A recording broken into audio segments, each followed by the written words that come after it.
Resumen. En este artículo, se presenta un análisis comparado entre los procesos históricos de colonización y descolonización en Asia y África.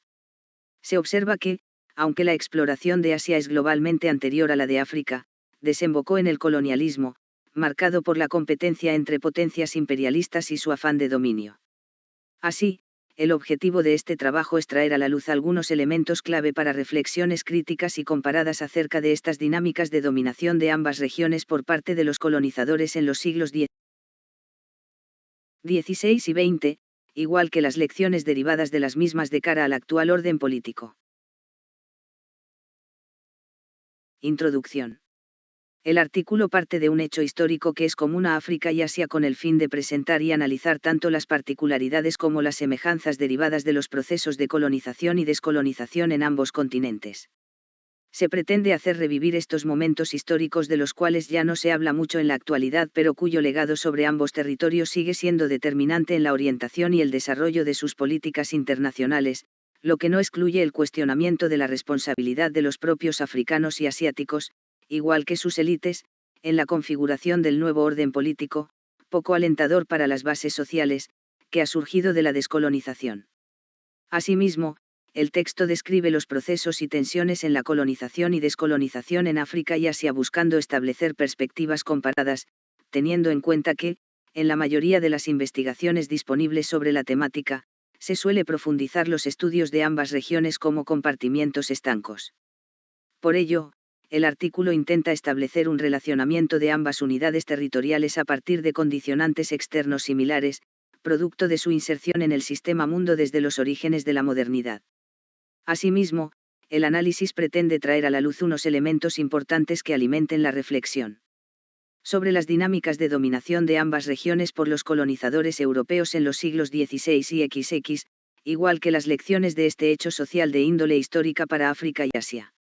En este sentido, sin desconocer las discusiones existentes actualmente en torno al colonialismo y al postcolonialismo, uno que permiten resaltar la complejidad de los procesos de dominación en cuanto al impacto del colonialismo en la conformación de los nuevos estados post-colonials, el presente artículo se limita a abordar los fenómenos de exploración y colonización en África y Asia, respectivamente, con breves síntesis comparativas que recogen las ideas centrales y, antes de centrarse en los procesos de descolonización e independencias en ambos continentes y África y Asia, exploración y colonización. Las grandes exploraciones que se realizaron en los continentes africano y asiático por parte de los europeos, con el fin de descubrir las riquezas minerales y los recursos fluviales que poseen, se constituyen en el preludio de los procesos de invasión y colonización de sus territorios y pueblos. Obviamente, durante la época marcada por el imperialismo europeo en estas zonas periféricas, no cabía ninguna posibilidad de afianzar las riquezas de las diversidades culturales de estos pueblos que habitualmente terminaban siendo despreciados como salvajes o de salvajismo, lo que justificaba la necesidad europea de civilizar y educar a estas tribus africanas y asiáticas. Pues de todos modos, lo que más importaba era alimentar la codicia europea para la exploración de los recursos naturales, y así, abrir paso a la explotación y el dominio.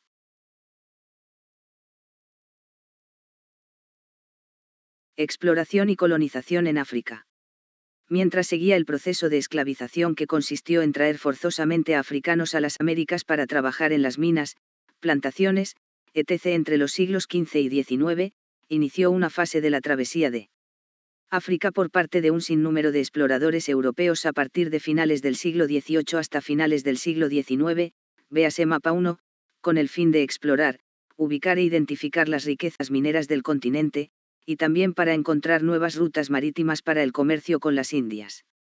Entre ellos, se destacan, a. el francés René Caillié, que fue el primer europeo a alcanzar Tombuctú, regresó a Europa tras la travesía del Sáhara, b. el alemán Victor Nachtigal, enviado por Bismarck, que exploró las costas de Togo y Camerún, c.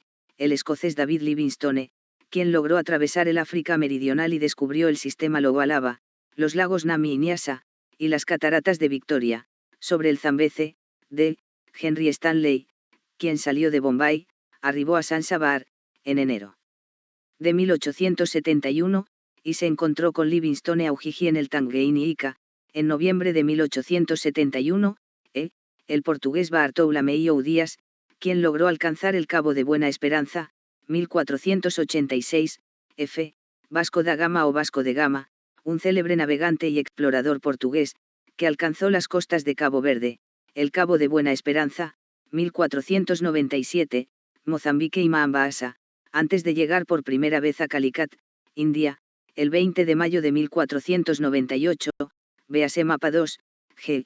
El escocés Mungo Park, quien exploró el río Níger en 1800 y el británico Richard Lehman Lander recorrió el mismo río en 1830, tras las huellas del escocés Hugh Clapperton, quien se aventuró en África Occidental y Central, cruzando el mismo río Níger y atravesando el territorio Yoruba en 1825, h. El francés Alfred Grandidier, quien accedió a Madagascar, 1865 a 1870, y, el británico John Speke, quien llegó al lago Victoria, 1858, j. El francés Pierre Saborgnan de Brazza, quien fundó la ciudad Brazzaville en el Congo, 1880, etc., véase mapas 1 y 2. Estos son algunos de los exploradores europeos en África que se presentan como los precursores de la colonización. Así, la era de las grandes exploraciones termina en el siglo XIX, coincidiendo con la Conferencia de Berlín en 1884-85. Mapa 1. Exploraciones en África. Debido a distintos problemas encontrados por los exploradores europeos en el terreno, tales como las divisiones y disputas internas, las potencias decidieron reunirse en Berlín con el fin de encontrar unos acuerdos y elaborar estrategias comunes para superar sus rivalidades y enemistades en el territorio africano. Así nació la Conferencia de Berlín, que inició en noviembre de 1884 y terminó en febrero de 1885. Esta conferencia reunió a 14 países europeos: Alemania, Austria-Hungría, Bélgica, Dinamarca, España, Francia, Gran Bretaña, Italia, Países Bajos, Portugal, Rusia, Suecia-Noruega, cuya unión real subsistió de 1814 hasta 1905, Turquía y Estados Unidos. De todos ellos, Alemania, Francia, Gran Bretaña y Portugal se erigieron en actores clave a lo largo de la conferencia. Pero los pueblos africanos no contaron con ningún representante en esta conferencia. Asimismo, las decisiones en torno al futuro de África fueron tomadas sin ninguna consideración a los intereses de las sociedades africanas, ni tampoco a sus características sociales, culturales, económicas y políticas. En este escenario internacional, con presencia eminentemente occidental, se establecieron reglas de juego para el reparto del continente africano basadas en la libertad de comercio, libertad religiosa, interdicción de la trata negrera, concertación con otras potencias cuando se toma un territorio, etc.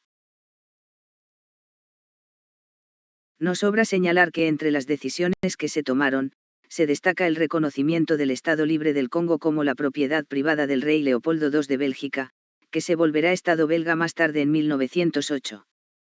Todo lo anterior se realiza también con base en el principio ético o moral del deber de civilizar a los africanos. De allí, deriva la receta de los 3 C, colonizar, cristianizar y comercializar, que va de mano con la fórmula de los 3 M, misioneros, mercaderos y militares. En resumen, la colonización formal del África duró de 1885 hasta 1957, se saldó por la violación de los derechos humanos, los territorios y las estructuras políticas tradicionales, la destrucción de casi todas formas tradicionales de organización política, el destrozo, el bloqueo de formaciones sociopolíticas endógenas, el dominio total, etc. Como resultado de la Conferencia de Berlín, fueron colocadas bajo la tutela de las potencias europeas, distintos territorios del continente africano. Entre las tutelas repartidas destacaron, para Gran Bretaña, que deseaba crear una especie de ruta o conexión desde el Cairo en el norte de África, hasta la ciudad de El Cabo, en Sudáfrica, prácticamente lo logró, puesto que definió el control sobre Egipto y Sudán, Uganda, Kenia, Sudáfrica, Zambia, Zimbabue y Botsuana. Asimismo, Londres controlaba Nigeria y Ghana. Para Francia, su dominio abarcó la mayor parte del África Occidental, desde Mauritania hasta Chad, más Gabón y el Congo. Para Bélgica, el centro de África fue su zona de dominio. particularmente en el enorme territorio y rico en recursos naturales y minerales denominado Congo belga. Para Portugal, Mozambique en la parte oriental y Angola en la parte occidental del continente, fueron sus asignaciones. Para Italia, la Somalia italiana y una porción de Etiopía. Para Alemania, Namibia y Tanzania probaron ser posesiones insuficientes para las aspiraciones germanas. Para España, se asignó un territorio pequeño, en comparación con lo que las otras potencias recibieron, la actual Guinea Ecuatorial, Rosas, 2003, S/D.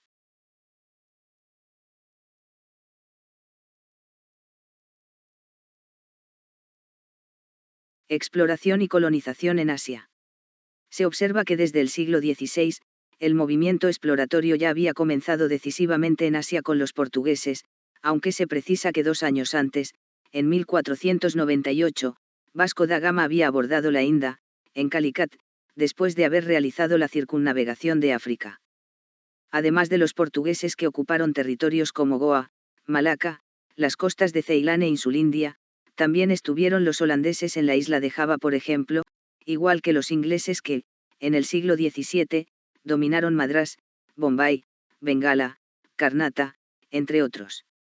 El afán por ocupar los territorios asiáticos por parte de los europeos era tan fuerte que ocurrieron desencuentros internos y que desembocaron, por ejemplo, en el choque entre ingleses y franceses establecidos en Pondicherry, 1674, y en Chandernagor, 1686.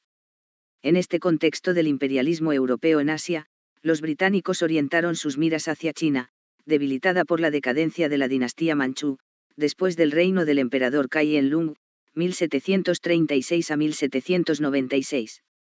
La excusa que tuvo Gran Bretaña para declarar una guerra contra China era la renuencia de China a admitir la importación del opio 4, cultivado en la India y comercializado por la Compañía Británica de las Indias Orientales, que también era la administradora de la India.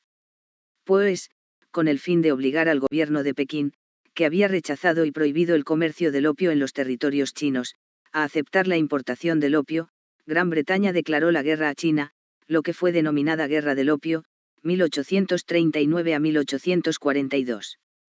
Esta guerra terminó cuando la corona británica envió una flota de guerra que finalmente derrotó a China, obligándola así a firmar el Tratado de Nankín. Por medio de este tratado, se obligó a China de disponer sus 5 puertos, de los cuales se destaca el de la provincia de Canton, al comercio del opio en el marco del libre comercio con Inglaterra. Además, Inglaterra terminó apoderándose de la isla de Hong Kong que China tuvo que ceder. En definitiva, no cabe duda que este conflicto y su resolución a favor de la potencia imperialista británica facilitó la incursión de otras potencias como Estados Unidos, Francia y Rusia en el escenario. Estas potencias forzaron a China a firmar diversos convenios, generalmente denominados tratados desiguales. En consecuencia, China tuvo que consentir la apertura de varios otros puertos, más de una decena, entre los años 1843 y en 1860 al servicio del comercio exterior y a favor de las potencias imperialistas europeas. 5. Es aquí donde vale la pena hacer una anotación sobre el imperialismo ruso en la región asiática, teniendo en cuenta que la restauración del Imperio de las Indias a favor de Gran Bretaña en Asia Meridional, siglos XVII-XIX, tuvo también como contrapesos la expansión del Imperio ruso en Asia septentrional o boreal, sin desinteresarse de Asia Central. 6. Aunque esta expansión rusa o más bien concebida como prolongación rusa ya había iniciado en el siglo XVI con la conquista de Siberia. 7, donde los conquistadores rusos construyeron fuertes a lo largo de los ríos situados en lugares estratégicos como Tiumen, Albazin, Tobolsk, Tamsk, Ojotsk, Eniseisk, Yakatsk, e Irkutsk. En palabras de Grouset.